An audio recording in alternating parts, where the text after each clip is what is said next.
damer og herrer, piger og drenge, herskaber, grevskaber og andre fine selskaber. Kom nærmere, for nu starter forestillingen med Cirkus Flikflak.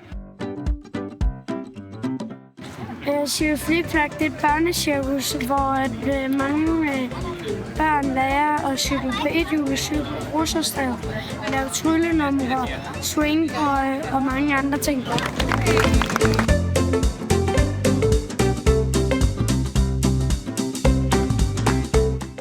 Det hele var sjovt, ikke?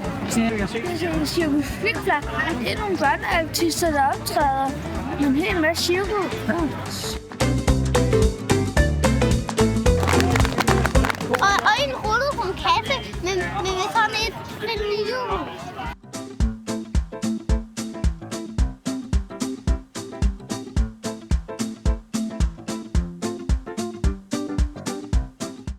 Der er mange ting, der gør det specielt, fordi det er både farligt, men det er også stadigvæk flot, at de kan gøre det.